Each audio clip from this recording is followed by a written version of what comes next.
It's an absolute brilliant result. Sitting here looking around at the room and I was just commenting on how comfortable I feel here and how I could be very happy sitting here and having this in my home.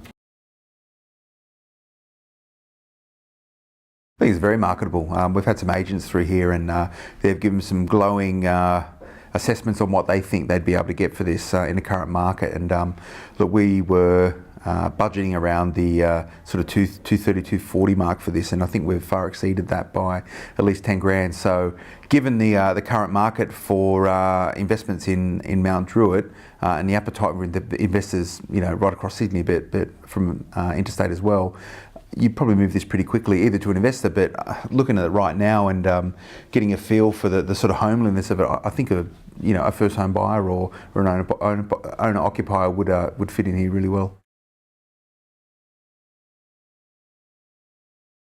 Well, I thought the potential was always there. I've known I know the Mount Druitt area pretty well. I sort of grew up in the western suburbs, so I'm quite familiar with it. But this particular location, and it doesn't matter whether it's Mount Druitt or St Mary's or Doonside or Riverton or anywhere else in Sydney or even Australia, it's the location is what it's all about. We're a stone's throw from Westfield, just across the road.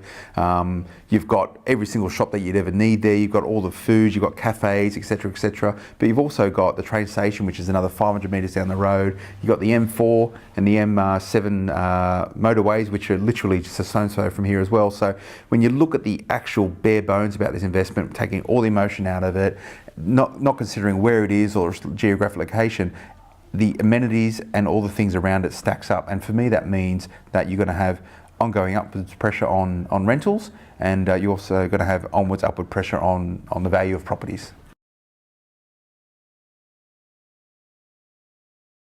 Since we bought this place, we've had the same tenant in there, and she'd been here for some time as well, but she'd been paying $270 a week for the last year or so since we've had this.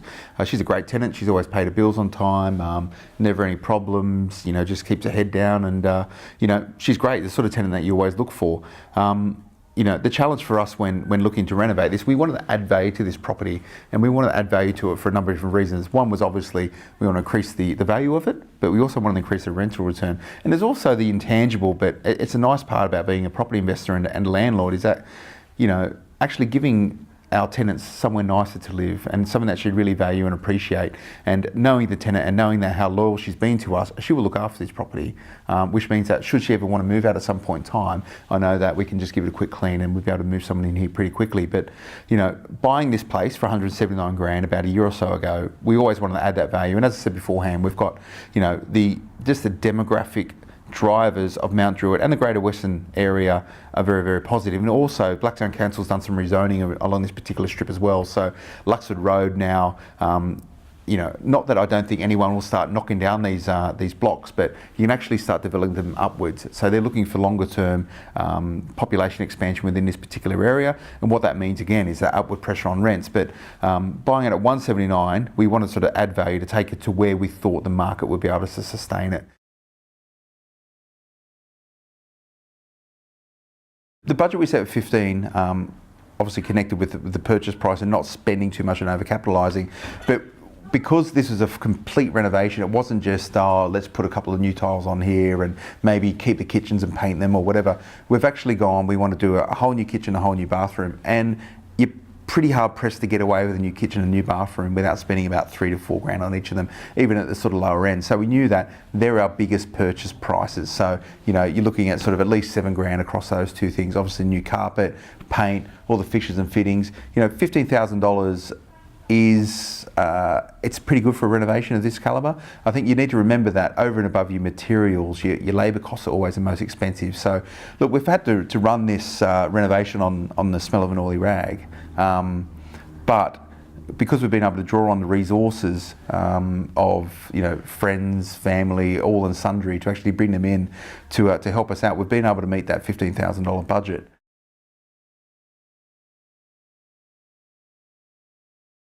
As a project manager, probably miscalculated the time it would actually take to do the tiling. It's quite fiddly. Excuse me. The tiling, because we had to rip out all the tiles from the bathroom and put in new tiles, and it's a lot of cuts, it's a little bit fiddly and patchy, and also because we need the time for the tiles to dry before we grout them. I probably would have got onto the tiling a lot earlier than what we did. Our tilers also did all the plastering, the settings and the patchings on the walls, so they got onto that first thing. I probably would have got someone else perhaps do that. We could have done that ourselves and got those guys straight into tiling and working on the cuts. It got to about 9-10 o'clock on Saturday night, and we're still tiling in the bathroom, and we started to get, the neighbours started to get a little bit antsy about it, obviously with angle grinders making noises and stuff. So we probably could have been a little bit smarter with that, but by and large, it run the clockwork, and I think we're very fortunate that we have done a number of these and we know the process. And I wouldn't say I'm immensely experienced in renovating, but I've done quite a few of them, and I'm relatively handy. I understand the process more than anything. So I look around this place right now, and we didn't get carried away with all the fancy furnishings and fixings. The wall colour, the burlap beige we call it, we use that on every single one of our renovations. Antique white USA roofs, we use that on every single one of our renovations. The carpet, we use exactly the same carpet on every single one of our renovations. So we haven't changed what works well. So we've been able to aggregate those ongoing decisions we've made over the years in terms of doing other renovations and bring them all into one. Do it. Don't balk at the challenge. Take it on.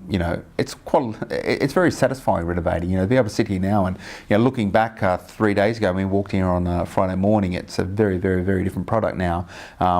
You need to back yourself. You need to understand that with the right planning and the right strategy and the right people and the right products and the right process, anyone can do this. It's not rocket science, but it requires a little bit of initiative. You need to appreciate and understand your own limitations. You need to look to bring in the right tradies for the right type of jobs. Don't try and do everything yourself. I'm not a great tiler. I've done, I did a kitchen splashback, but get someone in that does that every single day. They do it for a living. They're going to move a lot faster than you. You're going to have a lot better product at the end of the day.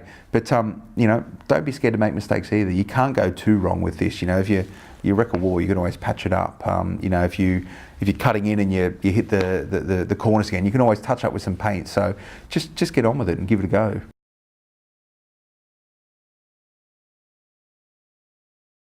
You need to understand early on where you're going to need your trades. So you're going to need your kitchen to be made, you're going to need a tiler to lay your tiles, but you're going to need your plumber to have everything prepared, and you need your electrician to actually do all the electrical work, because you can't do that yourself. It's against the law, and I wouldn't recommend anyone doing it. So know early on where your big expenses are and where you're going to have to direct your trades and your attention of your trades, and then just get on with the rest of it. Draft in as many friends and family and other sort of manual labour as you can to actually get the grunt work done. And the grunt work is ripping up carpets, the grunt work is ripping out kitchens, the grunt work is chipping tiles off walls. Anyone can do that. You just need a little bit of brawn and a little bit of patience and probably a good radio station to keep you sort of amused. But just get on with it and get the job done. I reckon we could do this in 48 hours, so it's 1 day less. We need to be a little bit better planned. I'd probably have 2 teams of tilers going at once. But other than that, I think we could probably get the job done.